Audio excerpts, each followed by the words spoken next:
A very good evening to all our IHF family. जितने भी हमारे रिस्पेक्टेड पार्टिसिपेंट्स ने हमें ज्वाइन किया है, आज के हमारे इस केस में पार्टिसिपेट किया है, तो हमारे most respected and senior mentor doctor Manoj Jaiswal sir ने हमें ज्वाइन किया है। हमें ज्वाइन करने के लिए उनका बहुत बहुत आभार। और जैसा कि आप सभी को पता है, आज हमारे younger star mentor doctor Ranjit Arya sir का केस है, उनका डे है। उन्होंने एक बहुत ही अच्छा ब्यूटीफुल केस प्रेजेंट किया है। कल का केस भी बहुत जबरदस्त था, धमाकेदार था आलोक पटेल सर का। तो आशा करते हैं जो हमारे रिस्पेक्टेड मेंटर्स हैं, इसी तरह हम अच्छे अच्छे केसेस के जरिए और मेडिसिन को ज़्यादा से ज़्यादा सीखते जाएंगे। तो हमारे रिस्पेक्टेड श्रृंगारा सर ने भी हमें ज्वाइन किया है। हमें ज्वाइन करने के लिए श्रृंगारा सर का भी बहुत बहुत आभार। तो अभी मैं हमारे younger star mentor doctor Ranjit Arya sir को बहुत बहुत आभार प्रकट करते हुए उनका वेलकम करता हूँ। थोड़ी मेरी वजह से देर हुई है, उसके लिए आप सभी से I am really very very sorry. जी welcome Ranjit no sir. Sorry sir, होता है sir. Thank you sir, thank you. आप सबको मेरा दिल से नमन, नमस्ते। और पूरे IHF फैमिली को मैं धन्यवाद देता हूँ। सबको नमस्ते मेरा।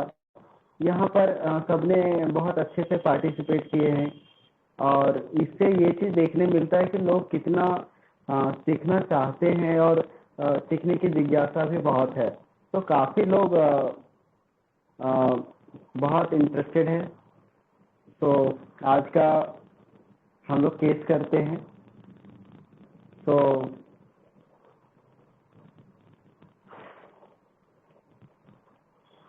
ये आज का ये जो केस है, इसमें 2 पार्ट हैं केस के। और इसको फर्स्ट पार्ट पहले हम लोग देखेंगे, तो सेकंड पार्ट हमारा आसान हो जाएगा इस केस को समझना। ये आज का जो केस जब मैंने प्रेजेंट किया, तो उसमें 90% लोगों ने सही ट्रैक पे जाते हुए भी रेमेडी को मिस कर दिए हैं। तो इसलिए मुझे लगता है कि जब हम इसका फर्स्ट पार्ट देखेंगे ना, तो सेकंड पार्ट हमारा आसान हो जाएगा एनालिसिस करना। ओके। और आज के इस सेशन से हमें काफ़ी चीज़ें सीखने को मिलेगा, काफ़ी चीज़ें समझने को मिलेगा कि हम कैसे अंडरस्टैंड कर सकते हैं और कैसे हम जा सकते हैं। काफ़ी प्रोडाइज्ड जो फीलिंग है उसमें भी क्लैरिटी आएगा। तो एक 45 इयर्स की महिला है जिनका यूट्रस में प्रॉब्लम था।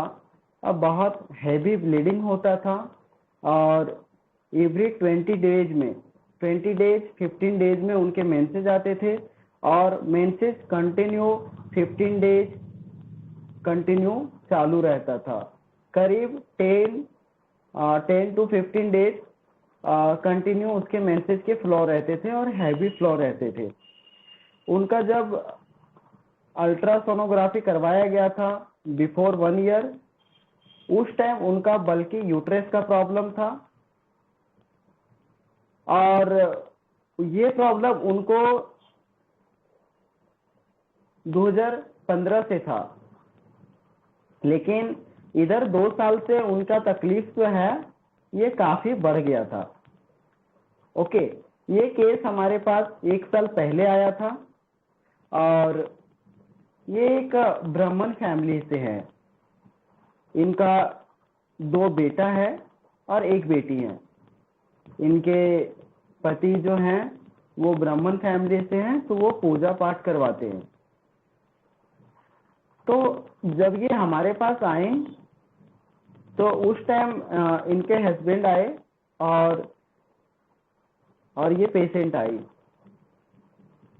तो उस टाइम इन्होंने अपना पिछला 1 साल पहले का रिपोर्ट दिखाया, तो वो सब मैंने देखा तो मैंने बोला कि आप दोबारा फिर से आप रिपोर्ट करवा लीजिए, अभी क्या है वो पता चल जाएगा। तो इसके हस्बैंड ने बोला कि ठीक है हम करवा लेंगे, लेकिन अभी ज़्यादा तकलीफ है तो अभी आप दवाई दे दीजिए। मैं बोला ठीक है मैं अभी दे देता हूँ, बट आपको दोबारा एक बार रिपोर्ट करवा लेना चाहिए। तो फिर मैंने इनका पूरा केस लिया, क्योंकि लंबे टाइम से ये सफ़र हो रही थी और लंबे टाइम से इनके मेंसेस के प्रॉब्लम चल रहे थे, तो मैंने इनका पूरा केस टेकिंग करना उचित समझा। तो मैंने इनका पूरा केस टेकिंग किया। तो केस टेकिंग में मुझे ये पता चला कि इसका जो छोटा बेटा है वो बहुत ज़्यादा बदमाश है, और बदमाश इस तरह से है कि वो कम उम्र में ही बहुत ज़्यादा मतलब गर्लफ्रेंड से बात करना, लड़कियों से बात करना, और मतलब आज मतलब सेक्सुअल इन्वॉल्व होना, सेक्सुअली इन्वॉल्व होना, खास करके रिलेशनशिप में रहना। जस्ट उसका एज वही 22 साल लगभग एज होगा उसका, 20-22 साल। तो इतनी कम एज में वो बहुत ज़्यादा रिलेशनशिप में रहने लगा था। तो ये चीज़ें जो है ना, इसके माँ बाप को बहुत चीज टेंशन दे रहा था, बहुत ज़्यादा फिक्र हो रही थी इसकी कि कल दिन अगर मेरा बेटा पकड़ा जाएगा, ये लड़कियों से बात करता है और बिल्कुल निडर और भयमुक्त रहता है, पुलिस लोगों को बोलता है ये लोग क्या उखाड़ लेगा मेरा, क्या कर लेगा मेरा। ओके, तो ऐसा इसका रवैया है। तो डर लगता है कि कहीं ये लड़का अगर पकड़ा जाए, हम लोगों का बात तो मानता नहीं है, अगर पकड़ा जाए तो फिर क्या होगा, क्या होगा हमारा बेटा का। तो ये चीज़ जो है हमेशा टेंशन मेरा लगा हुआ रहता है, और ये टेंशन 2 साल से बहुत ज़्यादा बढ़ गया, क्योंकि ये किसी तरह से बात मानने को तैयार नहीं है, सुनता ही नहीं है, पढ़ाई करना छोड़ दिया और सिर्फ मोबाइल में लगा रहता है। अभी वो काम करने के लिए गया है, बट उसके बाद भी पैसे वगैरह तो भेजता नहीं है, उल्टा जो है तो सिर्फ बदमाशी में लगा रहता है। तो ये हमारा ज़्यादा टेंशन है। तो ये चीज़ें मिली थी केस में उस टाइम मुझे, और उस टाइम ये भी मिला मुझे कि ये पिछले 5-7 साल से सफ़र कर रही थी, लेकिन इन्होंने कभी भी अपना ट्रीटमेंट नहीं करवाया था। तो ये ट्रीटमेंट क्यों नहीं करवाया था? तो उस टाइम क्या क्या कर उस टाइम इनको ये प्रॉब्लम था, और साथ में पाइल्स का भी प्रॉब्लम था, साथ में पाइल्स का भी प्रॉब्लम था। तो पाइल्स का भी प्रॉब्लम था, तो उसका भी ट्रीटमेंट इन्होंने नहीं करवाया था। क्या करते थे ये कि इसके कुछ जड़ी बूटी खा लिया, कुछ घरेलू ट्रीटमेंट करवा लिया, और वो ठीक हो जाता था। फिर 2-4 महीने 6 महीने तक नहीं होता था, दोबारा फिर होता था, फिर से आप वही करते थे, फिर से वो ठीक हो जाता था, फिर से वो छोड़ देते थे। उनका पाइल्स का भी प्रॉब्लम ऐसे ही 2-2 मंथ में रिकवर हो रहा था। ओके, लेकिन उसका भी उन्होंने कोई ट्रीटमेंट नहीं लिया था, और इस यूट्रस की प्रॉब्लम का भी कोई ट्रीटमेंट उन्होंने नहीं लिया था। ठीक है, इनके हस्बैंड जो है वो खुद से ही आयुर्वेदिक की मेडिसिन या आयुर्वेदिक टॉनिक जो मेंसेस से रिलेटेड हैं वो ला करके इनको देते रहते थे, लेकिन किसी भी डॉक्टर को उन्होंने भी नहीं दिखाया। ओके, ये चीज़ था। उसके बाद ये जो महिला थी, ये घर का सारा काम करना, सारा इस तरह से वो सारा काम वगैरह करती थी कि कितना भी तकलीफ रहे फिर भी इनको करना है, और करना ही है, क्योंकि और कोई करने वाला नहीं है। बच्चे जो है जो बेटी थी उनकी शादी हो चुकी है, और बड़ा बेटा जो है वो पढ़ता है, छोटा बेटा तो ऐसे बदमाशी करता है, तो ये बाहर गया हुआ है। और इनके हस्बैंड जो है वो अपना पूजा पाठ में रहते हैं, तो घर में ये अकेले काम करने वाली है। तो इनको गुस्सा भी बहुत आता है। गुस्सा इस बात पे आता है कि अगर बच्चे मेरा बात नहीं सुनते, खास करके अगर मेरा बात ना सुने, जैसे छोटा बेटा बात नहीं सुन रहा है या बड़ा बेटा बात नहीं सुन रहा है, तो इनको काफ़ी गुस्सा आता है। और ये कितना भी तकलीफ हो काम करती है, मन नहीं होता है फिर भी काम करती है। ओके। और इन्होंने ये चीज बताया बहुत सारा डिटेल करने के बाद कि मेरे जो ये प्रॉब्लम हुआ है, ये प्रॉब्लम मुझे लगता है कि इन्होंने जब से शादी हुआ तब से कंटिन्यू हम लोग रिलेशन में रहते हैं। मेरा मन नहीं होता है उसके बाद भी इनको चाहत होता है तो मुझे रिलेशन में रहना पड़ता है। तो मतलब जब से शादी हुआ तब से ये ऐसा कभी बहुत कम ही हुआ कि हम लोग रिलेशनशिप में नहीं रहे, कंटिन्यू हम लोग रिलेशनशिप में रहते हैं। तो ये चीज है, हमको लगता है इसके चलते ही हमारा ये प्रॉब्लम हो गया है। इन्होंने कभी भी मैं बोलती हूँ कि नहीं मेरा मन नहीं है, अभी नहीं करते हैं या अभी नहीं रहते हैं, बट इनका रहता है कि नहीं रिलेशनशिप करना है रिलेशनशिप, तो फिर मुझे रहना पड़ता है। तो मन ना होते हुए भी मुझे रिलेशनशिप में आना पड़ता है। तो ये चीज है। और ये ओवरऑल केस था उस टाइम। ठीक है। अभी देखो उस टाइम मैंने करीब 1 घंटे का केस लिया था, लेकिन जो मुझे याद आया जिस्ट फीलिंग जो था वो मैंने रखा है। तो यहाँ इसमें आप लोग थोड़ा सा समझो और बताओ अभी क्या रेमेडी हो सकता है इस केस में। क्योंकि इस टाइम जब मैंने इनको 200 पोटेंशियम में रेमेडी दिया था ना, तो उसका यूट्रेस का जो बल्कि यूट्रेस था वो कम्प्लीटली ठीक हो गया। ओके। और उनका जो हैवी फ्लो वगैरह होता था ये सब भी पूरा ठीक हो गया। मैंने वो मेडिसिन लगभग करीब 3 to 4 मंथ कंटिन्यू किया था। लास्ट में मैंने ये मेडिसिन LM पोटेंसी 0/1, 0/3, 0/5, 0/7, 0/9 तक दिया था। तो ये कम्प्लीटली बेटर है। आज तक इनको यूट्रस से संबंधित कोई भी प्रॉब्लम नहीं हुई, मेंसेस से रिलेटेड कोई प्रॉब्लम नहीं हुई। लेकिन 7 साल पहले जो पाइल्स का प्रॉब्लम था उस टाइम उन्होंने मुझे पाइल्स की प्रॉब्लम के बारे में उन्होंने नहीं बोला था। मेन वो उनका कहना था कि मुझे जो है इस प्रॉब्लम से मैं परेशान हूँ। तो उस टाइम उनका वही प्रॉब्लम सिर्फ ठीक हुआ। और अभी मेरे पास आई थी, तो अभी जब इनका पाइल्स का प्रॉब्लम जब बढ़ गया तो अभी इनको फिर पाइल्स का मैंने मेडिसिन दिया केस लेकर के। ओके।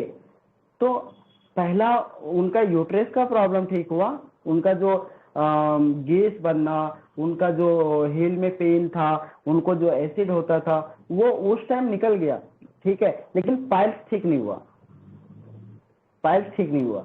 और अभी जब इनका पाइल्स बाहर आया तो अभी मैंने फिर पाइल्स के लिए भी मेडिसिन दिया, जो मैंने केस ग्रुप में डाला है वो अभी का केस है। और अभी जो मैं नरेट किया ये 1 साल पहले का केस है। ओके। तो आप जो है बहुत अच्छे से समझ सकते हो, बहुत अच्छे से अंडरस्टैंड कर सकते हो और समझ सकते हो।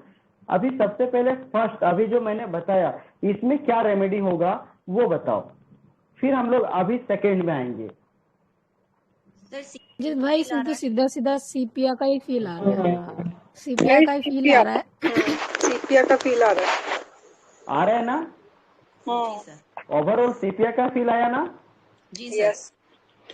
सबको आया ना? जी सर। यस। क्यों आया सीपिया? भाई undertaking things oppose to her intention वो कर रही है, सीपिया ही है। लग रही है अब्यूज हो रही है, अब्यूज हो रही है और वजह से सोशल पोजीशन का फियर, बहुत सारी चीजें हैं।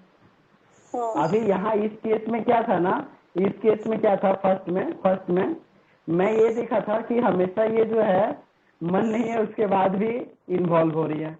इनका मन नहीं है कि मैं रिलेशनशिप में रहूं, बट हस्बैंड का मन रखने के लिए ये इन्वॉल्व भी हो रही है। ओके। और ये कंटिन्यू मतलब आप समझ सकते हो एक तरह से ये एब्यूज ही है ना, ये एब्यूज ही होने दे रही है ना। तो मैंने इसको first medicine anxiety children about और abuse feeling and contradictory intention और कॉन्ट्राडिक्टरी एक्शन। ओके, ये सब रूब्रिक लेकर के मैंने फर्स्ट रेमेडी सीपिया दिया था इनको। Okay, careful of domestic affair, बहुत ज्यादा केयरिंग है। ये आप लोगों ने बहुत अच्छे से फील किया कि जस्ट ये सीपिया है। ओके, तो मैंने इनको फर्स्ट मेडिसिन सीपिया दिया था 200 देने के बाद मैंने इसको 1M किया था। 1M इसलिए किया था क्योंकि इनका वो प्रॉब्लम तो ठीक हो गया, गैस्ट्रिक प्रॉब्लम था और हिल पेन था, तो 1M किया। 1M में नहीं गया तो फिर मैंने LM पोटेंसी चालू किया, तो इसको बाकी तकलीफें आराम हो गई। अभी क्या हुआ, अब अभी का केस बहुत इंटरेस्टिंग है। क्यों? क्योंकि देखो हम लोग कहते हैं ना कि जब पिछला जो मेडिसिन है, जब वो मेडिसिन एक्ट कर रहा है तो अभी भी वही मेडिसिन होगा। ओके, सो अभी जब ये हमारे पास आई तो अभी इनका क्या कहना था कि मेरे को फोन किया कि मुझे पाइल्स का तकलीफ हो रहा है और 20 दिन से मेरा ये पेन बहुत बढ़ा हुआ है और कि मैं सही से बैठ भी नहीं पा रही हूँ। मैं बाइक में गई थी अपने बेटे से मिलने के लिए, तो मैं ऑल रास्ते बहुत ज्यादा मैं दर्द से छटपटा रही थी। तो मैं आपके पास आ रही हूँ, तो ये हमारे पास आई, तो मैं बोला कि आप 20 दिन से दर्द में थे तो आप पहले क्यों नहीं आ गए, आपको आना चाहिए था। तो बोली कि हाँ हम देख रहे थे कि पहले जो है ये दर्द मेरा आराम हो जाता था, पहले जब ये पाइल्स का प्रॉब्लम होता था तो मुझे ये आराम हो जाता था, लेकिन अभी ये 20 दिन से कंटिन्यू दर्द बना हुआ है और बहुत ज्यादा दर्द बना हुआ है। पहले 2 महीना 3 महीना एक बार दर्द हुआ 2-4 दिन, फिर 2-3 महीना 6 महीना तक तकलीफ नहीं होता था, लेकिन अब ये जो है लगातार दर्द बना हुआ है, कंटिन्यू दर्द बना हुआ है। तो इसलिए मैं नहीं आ रही थी, मैं देख रही थी। तब तक उसका हस्बैंड बोलता है कि डॉक्टर साहब क्या बताऊं,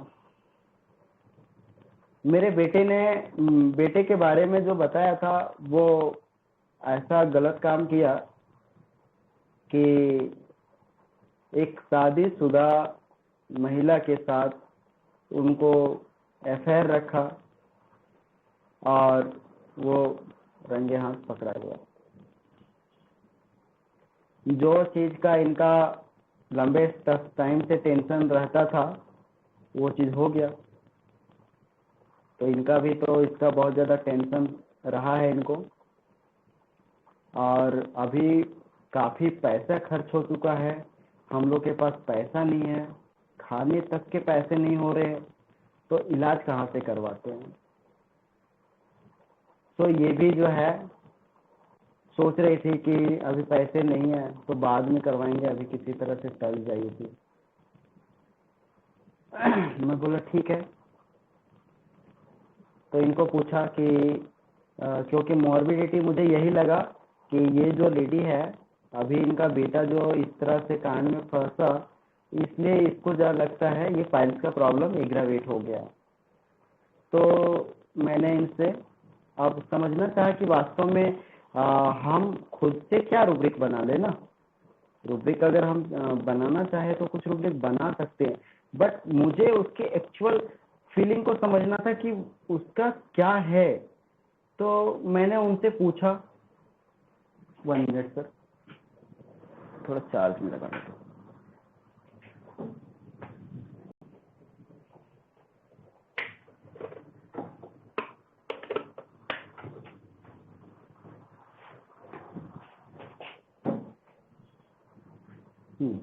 तो मैंने इनसे पूछा कि बताइए इसके चलते आपको क्या तकलीफ हुआ। तो इन्होंने बोला कि इससे मुझे ये तकलीफ हुआ कि अभी मैं घर से बाहर निकलती हूँ तो बस चुपचाप, किसी से मिलना नहीं, किसी से जुड़ना नहीं, चुपचाप मिलती हूँ, अपना जो काम करना कर लेती हूँ, लेकिन ज़्यादा किसी से बात नहीं करती, चुपचाप में रहती हूँ, घर पे रहती हूँ। क्योंकि अभी सब जाएंगे, बाहर जाएंगे तो लोग फिर पूछेंगे क्या हुआ, कैसे हुआ, ठीक है, तो ये अच्छा नहीं लगता, तो अभी मैं बाहर नहीं निकलती हूँ। मैं बोला ठीक है। और तो और यही है कि जो डर था वही बेटा ने कर लिया। तो मैं बोला अभी बेटे के लेकर चिंता बहुत है क्या? मैं हाँ, बेटा है तो चिंता तो होगा ही ना। तो ये सारी बातें ये जो है ना, स्माइलिंग के साथ बात कर रही है, हंस हंस के बात कर रही है, मतलब बहुत ज्यादा आंसू आ रहे हैं या बहुत ज्यादा गम दिख रहा है बेटे के चलते, ऐसा नहीं था। तो मैं बोला कि बेटा तो आपका बाहर आ ही जाएगा ना, पैसे दे दिए हैं, है ना, तो वो तो बाहर आ ही जाएगा, फिर क्यों आप कर रहे हो, सोच रहे हो? तो बोले कि हाँ, टेंशन तो होता ही है। तो फिर मैंने इनसे पूछा, इसने बोला कि अभी डॉक्टर साहब क्या हो रहा है कि बेटे को हर मंथ अभी पैसा देना पड़ रहा है उसको, वो जहाँ रह रहा है, जिस थाने में या जहाँ उसको पुलिस कस्टडी में लिए हैं, वहाँ जहाँ रह रहा है वहाँ पर पैसे देना पड़ रहा है, उसका खर्च देना पड़ रहा है, उसके खाने पीने के सामान ले जाके पहुँचाना, उसको देना, ठीक है, ये सब देना पड़ रहा है। तो पैसे की बहुत ज़्यादा तंगी हो गई है, बहुत ज़्यादा पैसे की बहुत ज़्यादा परेशानी हो गई है। और इसने बोला कि ये जो बेटा है, मैं चाहती हूँ कि अभी ये 6 महीना वहीं रहे, अभी तुरंत ये बाहर नहीं आए। क्यों? जब तक ये डंडे नहीं खाएगा, जब तक वहां रहेगा नहीं, तब तक ये सुधरेगा नहीं, ठीक है। ये सारा चीज बातचीत हो रहा था, ओके। तो मेरे माइंड में यही आ रहा था कि जो मैं फर्स्ट रेमेडी दिया था वही रेमेडी इसको दोबारा देना चाहिए। तो मैं डिसाइड कर लिया कि फर्स्ट रेमेडी जो सीपिया दिया हूँ वही रेमेडी इसको देना चाहिए। तो जैसे ही मैं मेडिसिन प्रिपेयर करने लगा, तब ये बोलती है, मैं थोड़ा एक्टिंग करने का प्रयास करता हूँ।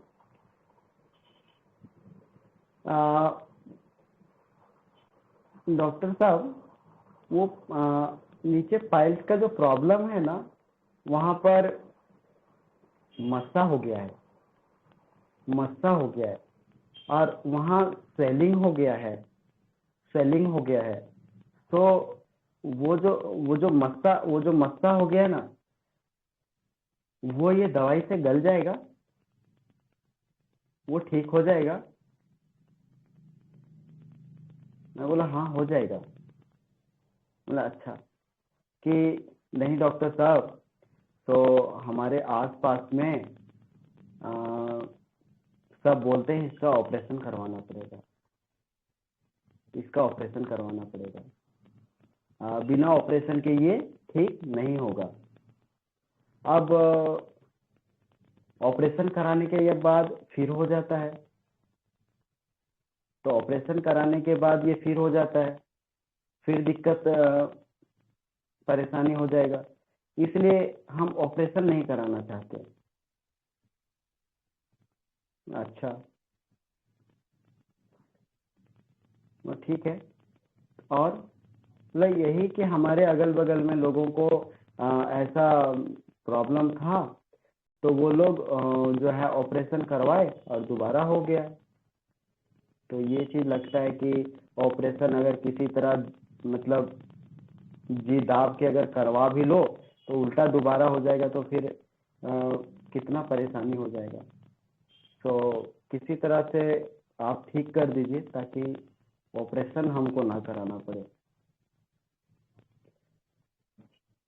अच्छा, और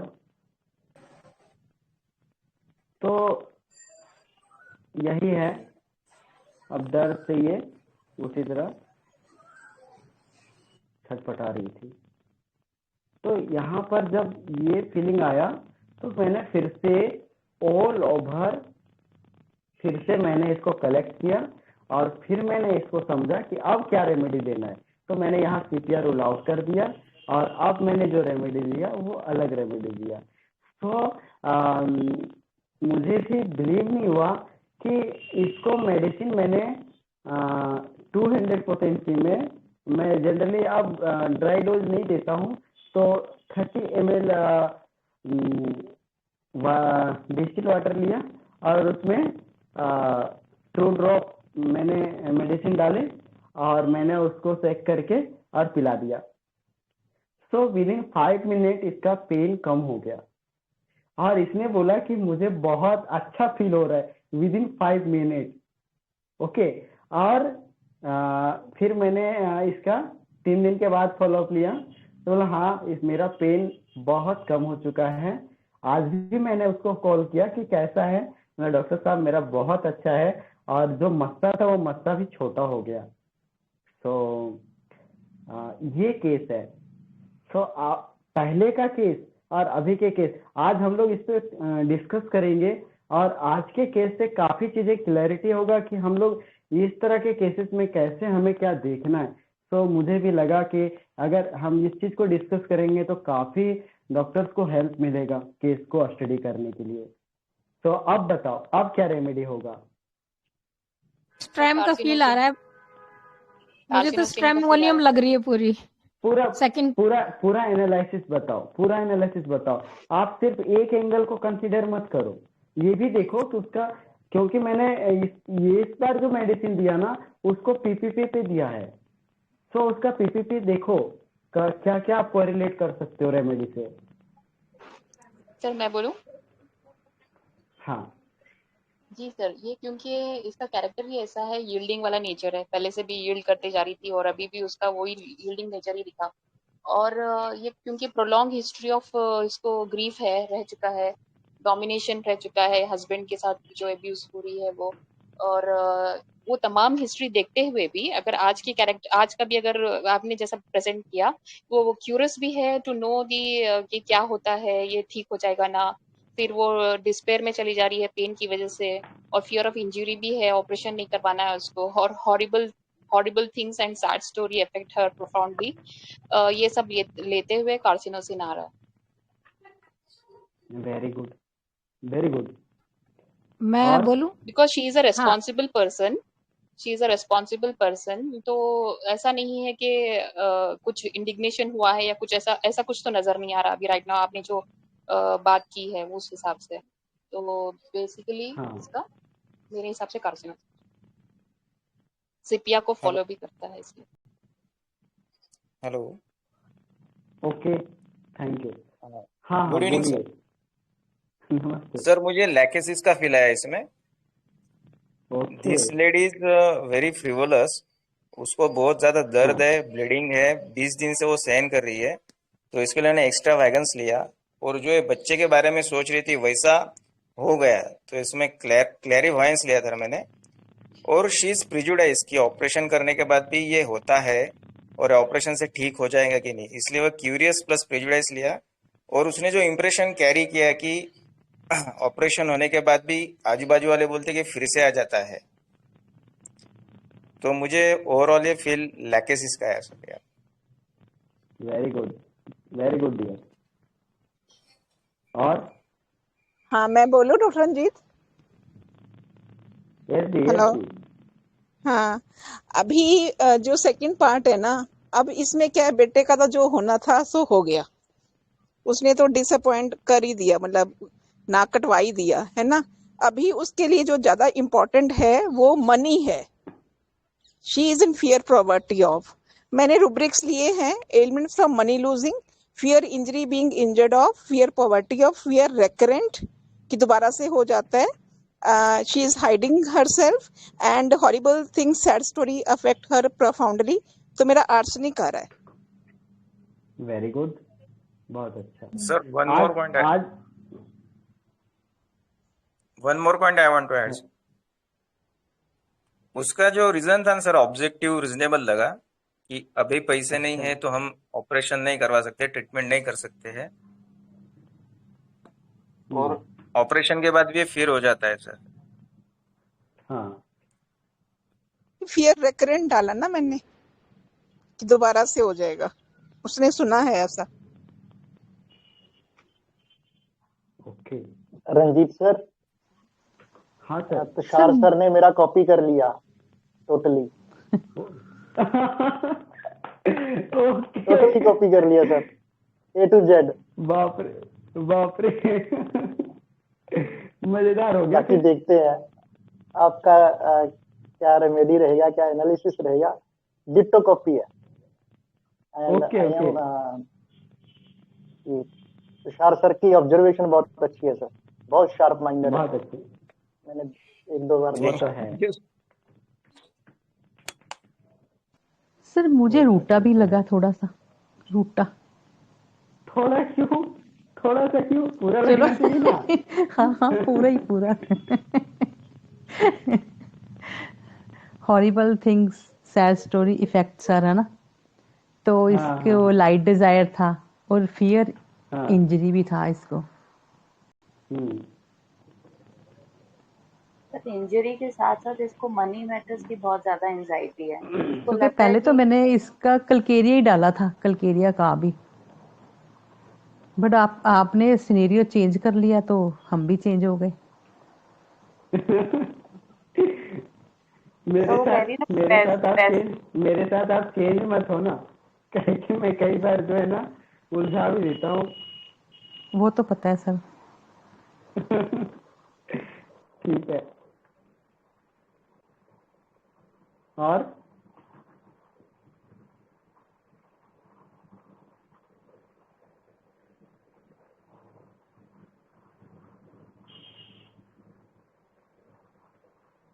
कोई बताना चाहेंगे? सर कल्केरिया डीडी लैक्टिसिस ही लग रहा है मुझे। एलिमेंट सर मॉर्टिफाइड तो फील कर ही रही है बच्चे की वजह से, और अभी एंजाइटी मनी मैटर कम्युनिकेटिव भी हो रही है, और एस्केप अटेम्प्ट कर रही है ड्यू टू फियर। वो ऑपरेशन का फियर है इसलिए वो करना नहीं चाह रही है, बट वो जो सुना है लोगों का ऐसे होता दोबारा हो जाता है, वो हॉरिबल सैड स्टोरीज अफेक्ट भी कर रही हैं उसे। तो फिर कल्केरिया डीडी लैक्टिसिस आ रहा है।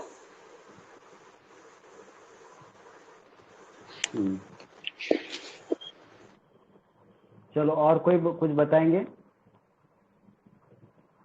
संगीता मैम आप चुप क्यों हैं? संगीता दी हेलो, मैंने आप बहुत बिजी हो? नहीं, अभी बैठी हूँ, लेकिन केस बहुत शॉर्ट में पड़ा था, अभी सुना सारा, तो मुझे पहला सेपिया का फील आया था जो मैंने डाला था, लेकिन तुमने बोला है अभी चेंज किया है, तो मैं श्रामोनियम का सोच रही थी कि उसको बाकी लोगों का इम्प्रेशन लेके उससे डर रही है, सुपरस्टिशियस जैसे लग रहा है, फियर ऑफ बीइंग इंजर्ड है, और लाइट डिजायर फॉर है, तो श्रामोनियम का फील आ रहा था। हेलो। और बाकी चीजों को आप कैसे कंसिडर कर सकते हैं इसमें? बाकी पूरा का पूरा पिक्चर तो सटिया का लग रहा था, लेकिन अभी पीपीपी पे ध्यान दे तो अभी अभी के जो प्रेजेंटिंग टोटलिटी है वो सामने लग रहा था, उसको बाकी मैच नहीं होता है। अच्छा अच्छा, लेकिन ये 20 दिन से पेन बियर कर रही हैं, इसको आप क्या लेंगे? पेशेंस का भी लगा था, लेकिन बाकी कोई सिम्टम्स उसके साथ टोटलिटी नहीं बन रही थी, तो छोड़ दिया उसको। और उसको मे बी उसके पैसे की वजह से उसको बेसिक प्रॉब्लम है कि ट्रीटमेंट के लिए शायद पैसे नहीं है, तो वो बेयर कर रही है ऐसे लगा, इसलिए मुझे सेपिया लग रहा था कि पुअर है, अफोर्ड नहीं कर पाती, उसको हेल्पलेस है, इसलिए वो बेयर कर पड़ना, ये सोच के ही मैंने पहले सेपिया डाला था, क्योंकि फ्रियोलस ऐसे एटीट्यूड नहीं लगी या इंडिफरेंस, मतलब उसको प्रॉब्लम हो रही है लेकिन पैसे नहीं है, इसलिए ट्रीटमेंट डिले कर रही है, ले नहीं रही, ये फीलिंग लग रहा है। हाँ सही है सही है, सही आपका अंडरस्टैंडिंग, लेकिन थोड़ा सा और रिफाइन करना पड़ेगा। लेकिन संगीता जी सच में आपका अंडरस्टैंडिंग जो है ना, हर बार देखता हूँ आपका अंडरस्टैंडिंग हमेशा सुनने को जी चाहता है, क्योंकि आप जो चीज देते हो ना, जो चीज आप, वो हम लोगों को भी सीखने को मिलता है। सो थैंक यू दी, आप हमेशा प्रेजेंट भी रहते हो, तो धन्यवाद आपका। आज थैंक यू काफी अच्छा सो अंडरस्टैंडिंग मच आप फॉर शेयर करते एनकरेजिंग। हो। Very good.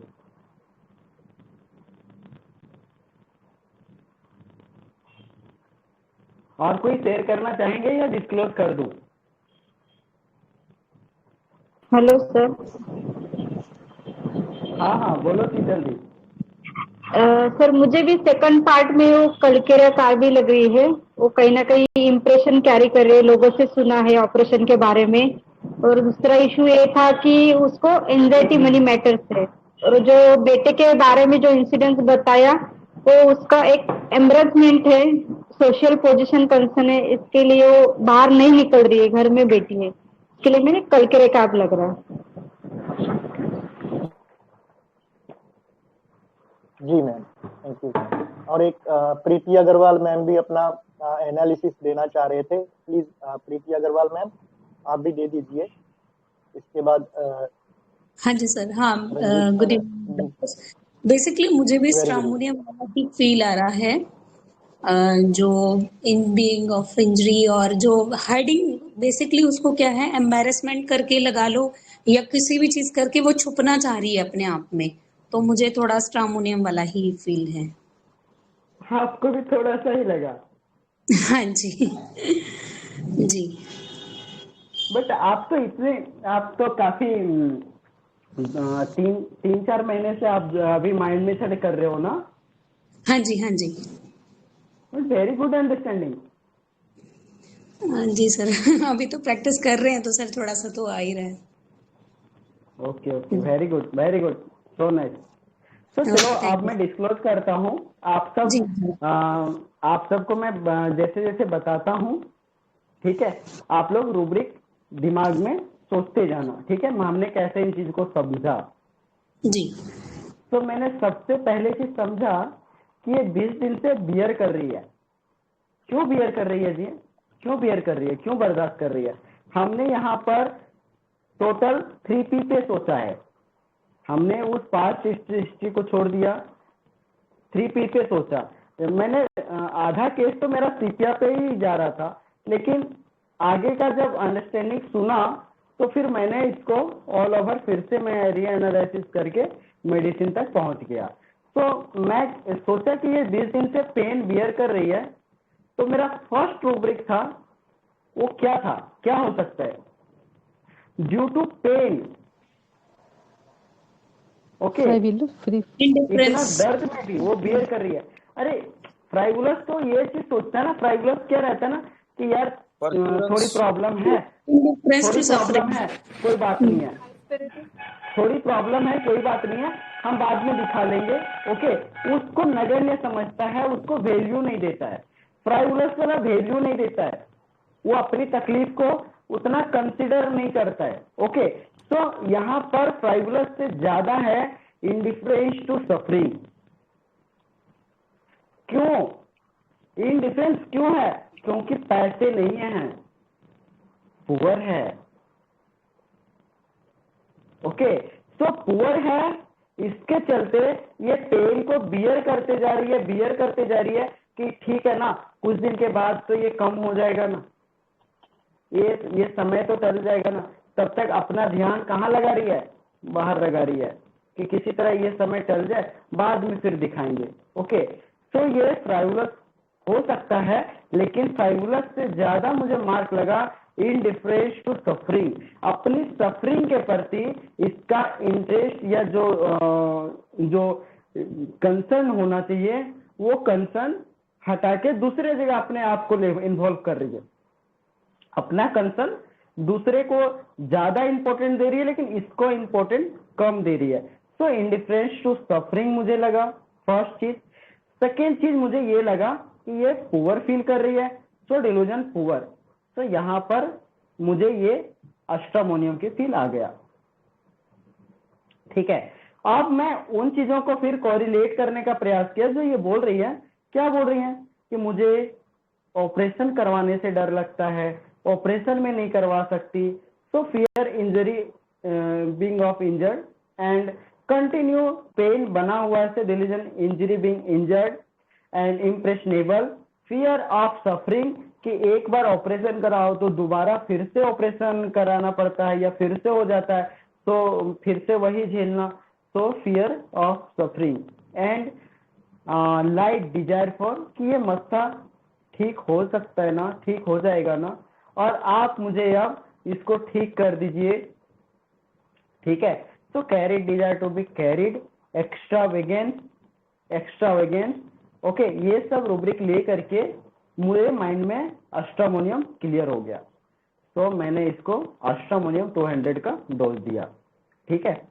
और इसमें उसके बाद फिर मैंने देखा कि elements from embarrassment feeling, elements from mortification, जो ये बोल रही है ना कि बेटे को लेकर के ये जो फील हुआ होगा इसको फ्राइवुलस, ओके, तो ये सब मेरा रेट्रो अंडरस्टैंडिंग था कि इसको बेटे के चलते ये सब फीलिंग आया होगा, जिसके चलते इसका तकलीफ अभी काफी बढ़ा हुआ है, ओके। तो मैंने यहाँ पर अष्टामोनियम दिया। तो कॉन्ग्रेचुलेशन टू ऑल जिन्होंने अष्टामोनियम तक पहुंचे, अष्टामोनियम को क्रैक किए, और सबका अंडरस्टैंडिंग बहुत अच्छा था और सबने अच्छा अपना अपना अंडरस्टैंडिंग शेयर किए हैं। अब यहाँ पर हम लोग ये चीज हम लोगों को समझना है कि अभी फर्स्ट हमने जब मेडिसिन दिया उस टाइम भी इसको पाइल्स का प्रॉब्लम था, उस टाइम भी, लेकिन उस टाइम इनका सबसे ज्यादा सीवियरिटी किस चीज का था? यूट्रस प्रॉब्लम का था, मेंसेस प्रॉब्लम का था, गैस्ट्रिक प्रॉब्लम का था, वो प्रॉब्लम गया लेकिन पाइल्स नहीं गया। और अभी जब ये आई इस टाइम, तो इस टाइम का टोटलिटी पे वो पाइल्स ठीक हो गया। तो पहले तो वो प्रॉब्लम जो ठीक हुआ अभी तक नहीं आया, और अभी ये मेडिसिन से अष्टामोनियम से इनका पाइल्स क्लियर हुआ। तो अभी हम लोगों को ये चीज समझना है इस केस से कि हर बार जो है ना एक ही मेडिसिन नहीं होगा। हम लोग फर्स्ट टाइम जिस मेडिसिन से सॉल्व किए हैं, अभी जो सिनेरियो आ रहा है, इसीलिए ज्यादातर अभी मैं क्या देखता हूँ कि किसी भी क्रॉनिक केस को अगर मैं ट्रीट कर रहा हूँ तो उसका जो भी मेडिसिन आ रहा है ओवरऑल, जब मैं ओवरऑल केस लेता हूँ क्रॉनिक केस का, तो जो मेडिसिन आ रहा है वो मेडिसिन दिया, उस मेडिसिन को देने के बाद उसको जितना रिलीफ आया, जितना प्रॉब्लम रिलीफ आया वहां तक। लेकिन अगर इसके बाद दोबारा फिर अगर वापस कोई कंप्लेन आता है और वो 5-7 दिन से ज्यादा रहता है, तो फिर मैं वहां पर पीपीपी पे मेडिसिन सेलेक्ट करके फिर देता हूँ, ओके। और जब फिर ये प्रॉब्लम ठीक हो जाता है तो दोबारा फिर से मैं उसको कॉन्स्टिट्यूशनल मेडिसिन देता हूँ, जो इसका क्रॉनिक हिस्ट्री को लेकर के दिया था। वही मेडिसिन अगर दोबारा लगे तो फिर मैं वही मेडिसिन उसको चालू करता हूँ, ओके। तो इस टाइप से हमने चीजों को समझा, और यही चीज हमें शेयर करना था कि एक टाइम पे वो सीपिया से ठीक हुई, तो एक टाइम वो अष्टामोनियम से ठीक हुई। तो डॉक्टर रंजीत, इसका जो मनी मैटर्स का था वो नहीं लिया फिर आपने? नहीं, ये पुअर फीलिंग था। ओके ओके, तो thank you all. Sir, difference to suffering एक बार बोलिए। क्या सर? इंडिफरेंस टू सफरिंग थोड़ा एक्सप्लेन कीजिए सर। हाँ सर, ये इसमें यही है ना कि वो 20 दिन से सफर कर रही है, बट इसके प्रति वो इंटरेस्ट नहीं ले रही है। क्यों? क्योंकि अभी जो पैसे जा रहे हैं बेटे के लिए जा रहे हैं ना पैसे, तो अपने पास पैसे नहीं है कि मैं इलाज करवा सकूं। तो इंडिफरेंस मतलब उसको पता है कि मुझे तकलीफ हो रही है, उस सफर कर रही है, उसको पता है सब कुछ, लेकिन फिर भी वो इंटरेस्ट नहीं ले रही है, वो कंसर्न नहीं दिखा रही है। So indifference to suffering. Thank you. तो आपने इम्प्रेशनेबल भी लिया इसमें? हाँ लिया ना। तो इसमें कंप्लीट में होगा फिर, स्टामोनियम सिंथेसिस में तो नहीं लगता। हाँ, ये रेट्रो रूब्रिक लिया था, लेकिन मैंने जब indifference to suffering, poor feeling, fear, injury being of injured and delusion injury being injured, ठीक है, लाइट डीजर ये सब जब देखा तो वो तो फील ही एस्ट्रामोनियम का आया। देखो सीमा मैम ने फर्स्ट में ही एस्ट्रामोनियम बोल दिया।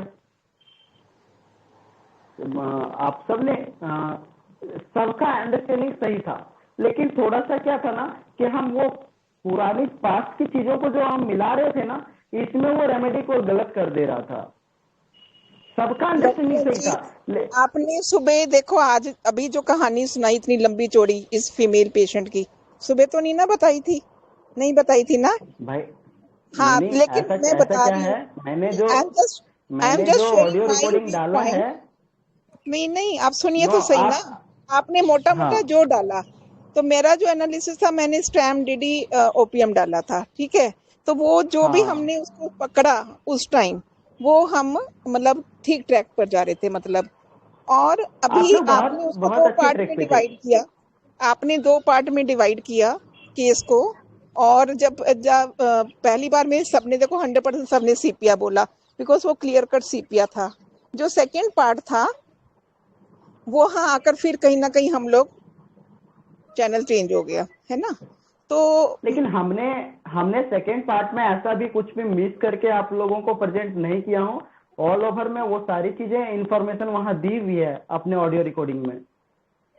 नहीं वो तो ठीक है। मैं ये कहना चाहती हूँ कि नंबर वन, एक तो जब पेशेंट आपके सामने होता है, ये डॉक्टर मनोज सर भी हमें बताते हैं कि जब पेशेंट आपके सामने होता है उसकी ऑरा और उसकी एनर्जी जो है वो आपको बहुत कुछ चीजें वैसे ही गेस्चर वगैरह बता देती है ना। लेकिन वही अगर हम हमारे सामने पेशेंट नहीं है, मतलब हमने जस्ट एक आपको टेक्स्ट दे दिया और आपने एनालाइज करना है, तो उसमें बहुत सारी हाइपोथेसिस हम लोग बना लेते हैं, है ना। तो वो वहां का व्यू पॉइंट हमारा अलग अलग हो जाता है। तो ये डिफरेंस ऑफ ओपिनियन तो फिर रहेगा ही रहेगा। हाँ ना, हेलो वो तो रहेगा ही। हेलो मैं यस बोलूँ यस एक बार? हेलो यस दी बोलिए। मैं बोलूं सर? हाँ किरण मैम बोलिए आप। हाँ सर, आपकी जो केस वॉइस मैसेज सुना ना, तो सुनते ही मुझे स्ट्रैम लगा। स्ट्रैम क्यों लगा? क्योंकि वो जो एक तो हमने स्ट्रैम का ये भी बहुत अच्छे से देखा है। जनरली पकड़ते हैं डर, डर से हम बहुत स्ट्रैम को पकड़ते हैं। वो रेज का एंगर का एंगल अभी इतना पकड़ा नहीं गया, लेकिन डर तो आपके जो वॉइस मेल में जो भी था, तो उसमें यही था क्लियर कट कि मुझे ऑपरेशन का डर लगता है। और वो वेट भी इसीलिए कर रही है कि पहले बिना ऑपरेशन के अच्छा हो गया, ये बार भी ऐसे ही हो जाए, है ना। क्योंकि स्ट्रैम फ्रिवुलस में भी है सर। वो आपने इंडिफरेंस लिया वो भी बरोबर है, लेकिन ये फ्रिवुलस भी है कि वो सोच है ना, रही है है कि ना। ऐसा हो जाए, ऐसा हो जाए। भाई ऑपरेशन का टाइम ही ना आए, बहुत अच्छी बात है। तो ये यहाँ तक की जर्नी वो लेकर आ रही है, क्योंकि फियर ऑफ सफरिंग में भी है।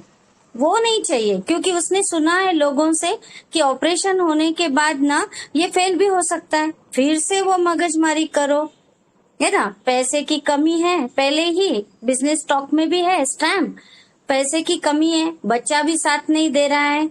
अभी इस ओल्ड एज में तो बच्चे से ही उम्मीद रखते, लेकिन एक तो बच्चा भी साथ नहीं दे रहा है, और फियर है, एंटिसिपेशन फियर है, सब है। तो इससे है ना वो क्लियर कर स्ट्रैम लगा सर। हाँ, बहुत अच्छी हाँ केस थी। हाँ, thank you very much. Thank you thank you. Sir इसमें ऑब्जेक्टिव रीजनेबल डिलीजन पोर से डिफरेंशिएट कैसे हो? देखो ऑब्जेक्टिव रीजनेबल, जब वो बार बार किसी चीज का रीजन प्रॉपर देना तब कंसिडर करने का। तो उसने एक बार बोला या तो वहां पर कंसिडर नहीं करने का। यहाँ पर जैसे आप सोच रहे हो ना, तो उसने प्रॉपर रीजन दिया कि पैसे नहीं है जिसके चलते वो इलाज नहीं करवा पा रही है, ओके। बट यहाँ पर इसकी ये फीलिंग है। अभी ये चीज देखो, इनको अगर ज्यादा सीवियरिटी आया तो क्या ये पैसे उधार लेके डॉक्टर के पास नहीं जाएगी? बराबर जाएगी। तो मुझे यहाँ कोई ऑब्जेक्टिव रीजनेबल नहीं लगा।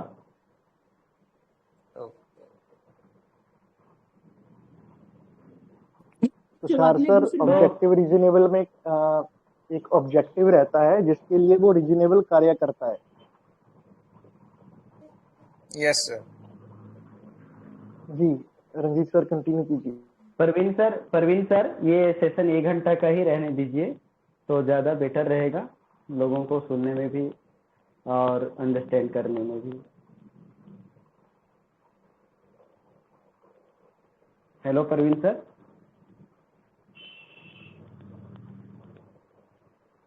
रंजीत सर, आपके ये इस केस से आज मेरा एक डाउट क्लियर हो गया मेरे पेशेंट का।